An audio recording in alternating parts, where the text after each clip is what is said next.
झारखंड महाराष्ट्र को लेकर जो ओपिनियन पोल के आंकड़े हैं वो यहाँ पर चौंकाने वाले हैं, क्योंकि दोनों राज्यों में सबसे बड़ा खेला होने जा रहा है। क्योंकि इस बार लड़ाई सीधे तौर पर भारतीय जनता पार्टी और यहाँ पर बात की जाए तो कांग्रेस पार्टी के अलावा जो गठबंधन है उन गठबंधन को भी दिखाई दे रही। क्योंकि दोनों राज्यों की बात की जाए तो महाराष्ट्र में भी सरकार गठबंधन के तौर पर बनने जा रही है और झारखंड में भी गठबंधन से ही सरकार बनने जा रही है। तो दोनों राज्यों के लिए गठबंधन काफी महत्वपूर्ण है। दोनों राज्यों को लेकर बात की जाए तो यहाँ पर काफी हलचल दिखाई दे रही है। 20 नवंबर को यह महाराष्ट्र की सभी 288 सीटों पर एक साथ वोटिंग होगी, जबकि झारखंड में 13 नवंबर और 20 नवंबर को नतीजे 23 नवंबर को सामने आ जाएंगे। लेकिन इससे पहले जो सियासी हलचल है वो काफी यहाँ पर चौंकाने वाली है और महाराष्ट्र और झारखंड को लेकर अब योगी फॉर्मूले पर भारतीय जनता पार्टी यहाँ पर फोकस करती नजर आ रही है। क्योंकि इस जो यहाँ पर बयान था, इस बयान से सीधे तौर पर यहाँ हरियाणा में भारतीय जनता पार्टी को फायदा मिला है और ये कहीं ना कहीं अब पोस्टर महाराष्ट्र में भी देखने को मिल रहे हैं। बटोगे तो कटोगे, इसके लेकर बात की तो महाराष्ट्र की सियासी लड़ाई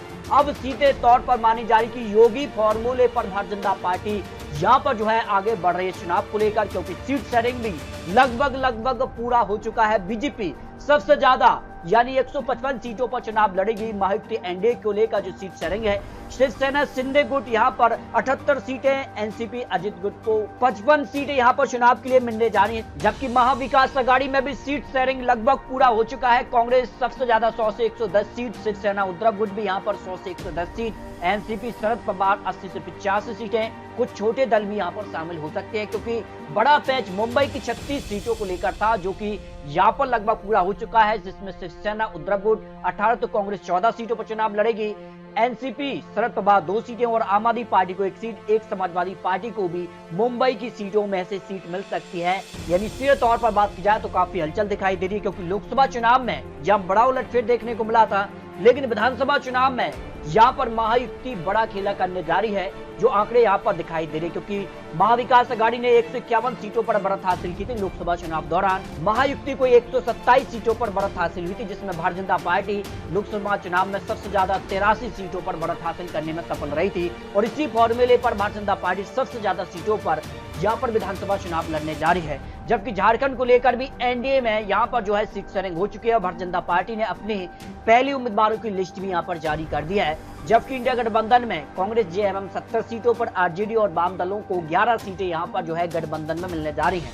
तो विधानसभा चुनाव का जो ओपिनियन पोल है वो किसके पक्ष में जा रहा है, क्योंकि एक साथ दोनों राज्यों का लेकर जो सर्वे है उसने यहाँ पर सभी की नींदें उड़ा दी हैं। तो झारखंड में अगर बात की जाए तो गोड्डा से 3 विधानसभा सीटों पर एनडीए को 2 सीटें, इंडिया गठबंधन को 1 सीट पर जीत का अनुमान है। जो वर्तमान में स्थिति दिखाई दे रही है, जिस कार का माहौल देखने को मिल रहा है, क्योंकि भारतीय जनता पार्टी इस समय जो है चुनावी हलचल, चुनावी वादे हों या पर जो चुनावी गतिविधियां हैं, जो चुनावी प्रचार को लेकर कैंपेन है योगी आदित्यनाथ को लेकर भी है, तो काफी तौर पर भारतीय जनता पार्टी चुनावी जो रणनीति है उसमें आगे दिखाई दे रही है। महाराष्ट्र की बात की जाए तो महाराष्ट्र में पैचे फंस सकता है। तो महाराष्ट्र को लेकर अहमदनगर की 12 विधानसभा सीटों में से महायुति को 6 सीटें, महाविकास आघाड़ी को भी 6 विधानसभा सीटें जाने का अनुमान यहाँ पर सामने आ रहा है। झारखंड को लेकर अगर बात की जाए, दुमका जिले की 4 विधानसभा सीटों में से एनडीए को 2 सीटें, 1 सीट इंडिया गठबंधन, 1 सीट अन्य के पक्ष में जा सकती है। जबकि महाराष्ट्र में अकोला जिले की यहाँ 5 विधानसभा सीटों में से महायुति को 3 सीटें, महाविकास आघाड़ी को 2 सीटों की संभावना यहाँ पर दिखाई दे रही है। जबकि झारखंड में कोडरमा जिले की 1 सीट पर सीधे तौर पर इंडिया गठबंधन का पलड़ा भारी नजर आ रहा है। महाराष्ट्र में अमरावती की यहाँ पर 8 विधानसभा सीटों में से महायुति को 4 सीटें, 4 सीट पर महाविकास आघाड़ी के बीच कांटे की यहाँ पर टक्कर देखने को मिल रही है। यानी महाराष्ट्र में पैच फंसा हुआ है, किसी के पक्ष में भी यहाँ पर सरकार बनाने के आंकड़े पहुंच सकते हैं, क्योंकि महाराष्ट्र में किसी एक पार्टी अपने दम पर बहुमत का आंकड़ा जो है वो हासिल नहीं कर रही है। इस बार या तो महाविकास आघाड़ी, जिसमें बात की जाए तो यहाँ पर एनसीपी और यहाँ पर बात की जाए कांग्रेस और उद्धव गुट है। जबकि महायुति एनडीए में यहाँ पर जो है शिवसेना, एनसीपी और भारतीय जनता पार्टी का गठबंधन है। इसी प्रकार झारखंड की बात की जाए तो झारखंड में भी क्या एनडीए की बात की जाए या फिर इंडिया गठबंधन जेएमएम कांग्रेस है। एनडीए में अगर बात की जाए तो यहाँ पर झारखंड विकास मोर्चा आरसू पार्टी है, तो ये काफी महत्वपूर्ण हो जाते हैं कि इस बार गठबंधन के तौर पर ही दोनों राज्यों में सरकार बनने जा रही है। झारखंड में अगर बात की जाए तो हजारीबाग जिले की यहाँ पर 4 विधानसभा सीटों में से एनडीए का पलड़ा 3 विधानसभा सीटों पर भारी है, तो इंडिया गठबंधन को 1 सीट, जबकि औरंगाबाद महाराष्ट्र लेकर बात की जाए तो 9 विधानसभा सीटें, जिसमें महायुति को 4 सीटें, महाविकास आघाड़ी का पलड़ा 5 विधानसभा सीटों पर भारी हो सकता है, जो लेटेस्ट आंकड़े सामने आ रहे हैं। इस तरह से अगर बात की जाए झारखंड को लेकर 12 विधानसभा सीटों का जो ओपिनियन पोल है उसमें एनडीए 8 विधानसभा सीटों पर बढ़त हासिल कर रहा है, जबकि इंडिया गठबंधन 3 और इनके पक्ष में 1 सीट की संभावना है। महाराष्ट्र में 34 विधानसभा सीटों का अब तक का जो आंकड़ा है उसमें महायुति यानी एनडीए को 17 सीट, महाविकास आघाड़ी को भी 17 सीट, अन्य के पक्ष में कुछ सीटों की संभावना यहाँ पर दिखाई दे रही है। जबकि झारखंड को लेकर चतरा जिले की 1 सीट पर एनडीए का पलड़ा भारी नजर आ रहा है। महाराष्ट्र में बीड़ से 6 विधानसभा सीटों पर महायुति को 3 सीटें, 3 सीटों पर ही महाविकास आघाड़ी का पलड़ा भारी नजर आ रहा है। झारखंड को लेकर गिरिडीह जिले की 6 विधानसभा सीटों पर एनडीए को 3 सीटें, 3 सीटों पर इंडिया गठबंधन का पलड़ा भारी है, जबकि महाराष्ट्र भंडारा की 3 विधानसभा सीटों को लेकर महायुति को 2 सीटें, 1 सीट महाविकास आघाड़ी के पक्ष में यहाँ पर जाने की संभावना यहाँ पर दिखाई दे रही है। झारखंड से धनबाद की कुल यहाँ पर 6 विधानसभा सीटों को लेकर एनडीए को 3 सीटें, तो 3 सीटों पर ही इंडिया गठबंधन के बीच कांटे की टक्कर देखने को मिल रही है। और बुल्ढाना की 7 विधानसभा सीटें जो महाराष्ट्र से हैं, यहाँ पर महायुति को 3 सीटें, महाविकास आघाड़ी का 4 विधानसभा सीटों पर यहाँ पर पलड़ा भारी नजर आ रहा है। तो यहाँ पर बात की जाए झारखंड को लेकर यहाँ पर 26 विधानसभा सीटों का जो ओपिनियन पोल उसमें एनडीए को 15 सीट, तो इंडिया गठबंधन 10 सीट, अन्य पक्ष में 1 से 5 सीट का अनुमान हो सकता है। वही महाराष्ट्र की बात की जाए तो महाराष्ट्र में इस बार सीधे तौर पर गठबंधन में चुनाव लड़े जा रहे हैं। इसमें अगर बात की जाए तो यहाँ पर भारतीय जनता पार्टी यानी एनडीए गठबंधन को 25 सीटें, जबकि महाविकास आघाड़ी को भी 25 सीटें, अन्य के पक्ष में भी यहाँ पर कुछ सीटें जाने की संभावना यहाँ पर दिखाई दे रही है। जबकि रांची की अगर बात की जाए तो 7 विधानसभा सीटों में से एनडीए को 5 सीट, तो इंडिया गठबंधन का 2 विधानसभा सीटों पर पलड़ा भारी है। महाराष्ट्र में चंद्रपुर की 6 विधानसभा सीटों पर महायुति को 3 सीटें, 3 सीटों पर ही महाविकास आघाड़ी के बीच कड़ी टक्कर यहाँ देखने को मिल रही है। झारखंड की अगर बात की जाए खूंटी जिले से 2 विधानसभा सीटों पर एनडीए को 1 सीट और 1 सीट इंडिया गठबंधन के पक्ष में जा सकती है। महाराष्ट्र धुले की अगर बात की जाए तो यहाँ पर 5 विधानसभा सीटों में से महायुति को 2 सीटें, 2 सीटों पर ही महाविकास आघाड़ी का पलड़ा भारी है, 1 सीट अन्य के पक्ष में जा सकती है। महाराष्ट्र में यहाँ पर पैच पूरी तरह से फंसा हुआ है, हर एक जिले में कांटे की टक्कर देखने को मिल रही है।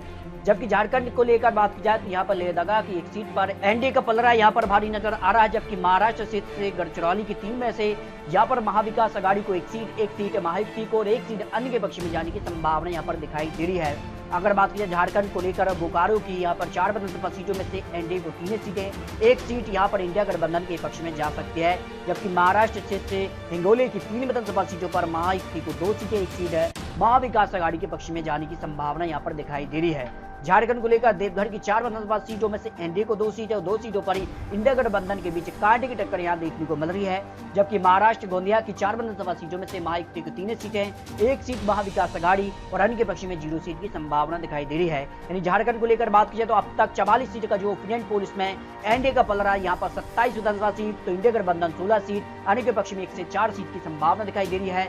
जबकि महाराष्ट्र में बात की जाए 71 सीटों का जो ओपिनियन पोल इसमें महायुति को 36 सीटें, महाविकास आघाड़ी को 33 सीटें, अन्य के पक्ष में 2 से 5 सीटों की संभावना यहाँ पर दिखाई दे रही है। जबकि महाराष्ट्र से जलगांव की 11 विधानसभा सीटों पर महायुति को 6 सीटें, महाविकास आघाड़ी का 5 विधानसभा सीटों पर पलड़ा भारी नजर आ रहा है। झारखंड से गुमला की 3 विधानसभा सीटों पर एनडीए को 2 सीट, तो इंडिया गठबंधन को 1 सीट की संभावना है।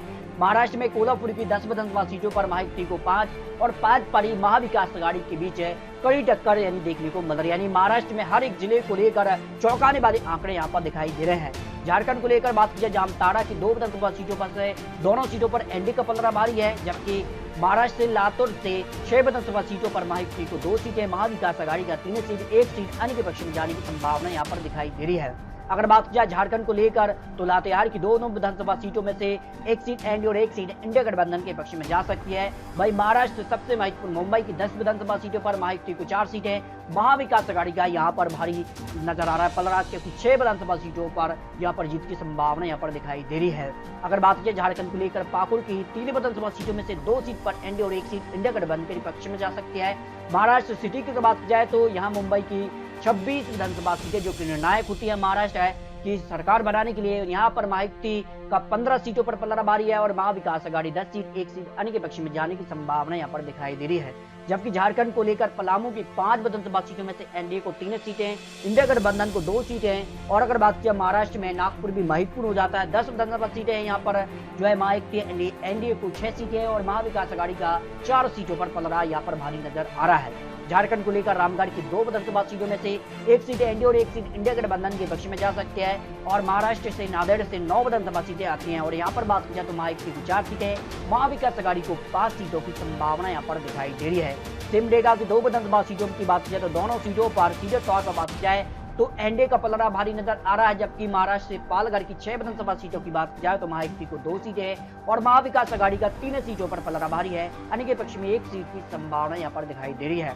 जबकि झारखंड को लेकर पश्चिमी सिंहभूम की 5 विधानसभा सीटों का जो ओपिनियन पोल सामने आ रहा है, जो अनुमान सामने आ रहा है, उसमें एनडीए को 3 सीटें, इंडिया गठबंधन को 2 सीटों की संभावना है। जबकि महाराष्ट्र उस्मानाबाद की 4 में से 4 सीटों पर महायुति की जीत की संभावना यहाँ पर दिखाई दे रही है। जबकि बात की जाए तो यहाँ पर कांटे की टक्कर देखने को मिली है, तो महाराष्ट्र पुणे की यहाँ पर 21 विधानसभा सीटों का जो ओपिनियन पोल उसमें यहाँ पर बात की जाए तो महायुति को 13 सीटें, महाविकास आघाड़ी का 8 सीटों पर पलड़ा भारी नजर आ रहा है। झारखंड की सभी यहाँ पर बात की जाए तो 81 सीटों का जो फाइनल आंकड़ा है वो सामने आ चुका है। लेकिन महाराष्ट्र को लेकर बात की जाए तो यहाँ पर रत्नागिरी की 5 विधानसभा सीटों में से महायुति को 2 सीटें, महाविकास आघाड़ी को 3 सीटों की संभावना दिखाई दे रही है। महाराष्ट्र से बात की जाए तो सतारा की 8 विधानसभा सीटों में से महायुति को 5 सीटें, महाविकास आघाड़ी 2 सीट और अन्य के पक्ष में 1 सीट की संभावना दिखाई दे रही है। महाराष्ट्र को लेकर बात की जाए तो यहाँ पर ठाणे से 18 विधानसभा सीटों में से महायुति को 10 सीटें, महाविकास आघाड़ी का पलड़ा 8 विधानसभा सीटों पर भारी नजर आ रहा है। सोलापुर की बात की जाए महाराष्ट्र को लेकर तो यहाँ कुल 11 सीटों में से महाविकास आघाड़ी का पलड़ा 5 सीटों पर भारी है, तो 5 सीटों पर महायुति की जीत की संभावना, 1 सीट अन्य के पक्ष में जाने की संभावना दिखाई दे रही है। वारदा की 4 विधानसभा सीटों में से महायुति को 2 सीटें, 2 सीटों पर ही महाविकास आघाड़ी के बीच कड़ी टक्कर यहाँ पर देखने को मिल रही है। जबकि वाशिम की 3 विधानसभा सीटों में से महायुति को 2 सीटें और 1 सीट महाविकास आघाड़ी के पक्ष में जाने की संभावना दिखाई दे रही है। इस तरह से महाराष्ट्र को लेकर सभी यानी जो फाइनल आंकड़ा सामने आ रहा है, झारखंड को लेकर 81 सीटों का जो फाइनल आंकड़ा है उसमें एनडीए 40 से 51 सीटों का पलड़ा भारी है, जबकि इंडिया गठबंधन 30 से 40 सीटों पर अनुमान है। अन्य के पक्ष में 1 से 5 सीटों का अनुमान सामने आ रहा है। आंकड़ों के हिसाब से बात की जाए जिस कार का माहौल झारखंड में देखने को मिल रहा है, जो भारतीय जनता पार्टी सक्रियता नजर आ रही है, जिस कार के चुनावी वादे किए जा रहे हैं और जिस कार से यहाँ पर चैंपियन सोरेन से लेकर बड़े नेता भारतीय जनता पार्टी ज्वाइन कर गए हैं। भारतीय जनता पार्टी ने अपने उम्मीदवारों की लिस्ट भी जारी कर दी है, यानी सक्रियता के मामले में भारतीय जनता पार्टी झारखंड में आगे है। उस हिसाब से माना जा रहा है कि झारखंड में भारतीय जनता पार्टी यहाँ पर सरकार बना सकती है। झारखंड में भारतीय जनता पार्टी का पलड़ा भारी नजर आ रहा है। भाई महाराष्ट्र को लेकर बात की जाए तो महाराष्ट्र में 288 सीटों का जो फाइनल आंकड़ा सामने आ रहा है, जो ओपिनियन पोल है उसमें महायुति को 150 सीटों का अनुमान सामने आ रहा है, जबकि महाविकास आघाड़ी 128 से लेकर 145 सीटों के बीच का अनुमान है। अन्य के पक्ष में 10 सीटों का अनुमान सामने आ रहा है। सीधे तौर पर बात की जाए तो महाराष्ट्र में यानी सीधे तौर पर एनडीए और इंडिया गठबंधन में कड़ी टक्कर देखने को मिल रही है। लेकिन विधानसभा चुनाव को लेकर भारतीय जनता पार्टी जो कहीं ना कहीं उनको यहाँ पर अंदरूनी नुकसान हुआ था, उसकी भरपाई और उसको लेकर लाल भारतीय जनता पार्टी ने जो रणनीति बनाई है, उस हिसाब से माना जा रहा है कि दोनों राज्यों में भारतीय जनता पार्टी का पलड़ा भारी हो सकता है। फिर भी आपको बता दें, ये चुनावी आंकड़े चुनावी अनुमान है। महाराष्ट्र और झारखंड की जनता तय करेगी आखिर दोनों राज्यों में किसकी सरकार बनने जा रही है। तो दोनों राज्यों को लेकर अपनी रख सकते हैं, आखिर महाराष्ट्र और झारखंड में किसकी सरकार बन सकती है।